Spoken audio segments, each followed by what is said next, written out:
कथा। जो लोग निस्वार्थ भाव से भक्ति करते हैं उन्हें मिलती है भगवान की कृपा। 4 वर्ष पहले। जो लोग निस्वार्थ भाव से भक्ति करते हैं उन्हें मिलती है भगवान की कृपा। धर्म दैनिक भास्कर। पुराने समय में एक ग्वाले ने संत को तप करते हुए देखा। संत ने बताया ऐसा करने भगवान के दर्शन मिलते हैं। ये सुनकर ग्वाले ने तप करना शुरू कर दिया।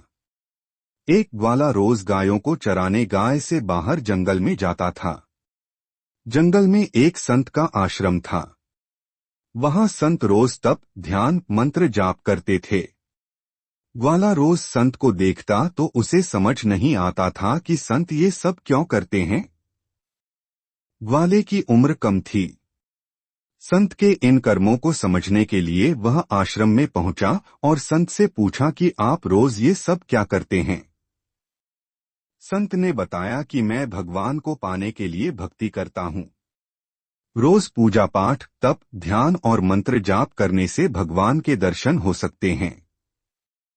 संत की बात सुनकर ग्वाले ने सोचा कि मुझे भी भगवान के दर्शन करना चाहिए। ये सोचकर ग्वाला आश्रम से निकलकर एक सुनसान जगह पर पेड़ के नीचे एक पैर पर खड़े होकर तप करने लगा। कुछ देर बाद उसने सांस लेना भी बंद कर दिया। ग्वाले ने सोचा कि जब तक भगवान दर्शन नहीं देंगे मैं ऐसे ही रहूंगा। छोटे से भक्त की इतनी कठिन तपस्या से भगवान बहुत जल्दी प्रसन्न हो गए। वे ग्वाले के सामने प्रकट हुए और बोले कि पुत्र आंखें खोलो, मैं तुम्हारे सामने आ गया हूँ। ग्वाले ने आंखें खोले बिना ही पूछा कि आप कौन हैं? भगवान बोले कि मैं वही ईश्वर हूँ जिसके दर्शन के लिए तुम तप कर रहे हो। ये सुनकर ग्वाले ने आंखें खोल लीं, लेकिन उसने ईश्वर को कभी देखा नहीं था। वह सोचने लगा कि क्या ये ही वो भगवान हैं? सच जानने के लिए उसने भगवान को एक पेड़ के साथ रस्सी से बांध दिया।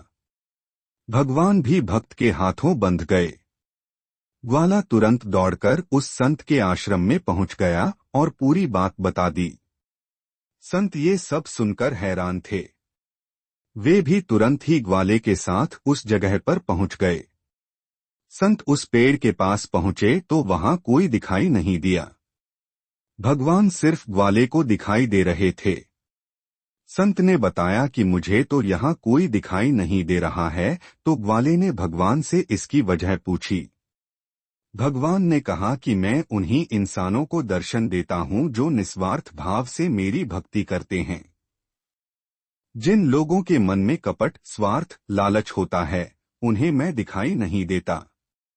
सीख। जो लोग भगवान की भक्ति निजी स्वार्थ की वजह से करते हैं उन्हें भगवान की कृपा नहीं मिल पाती है।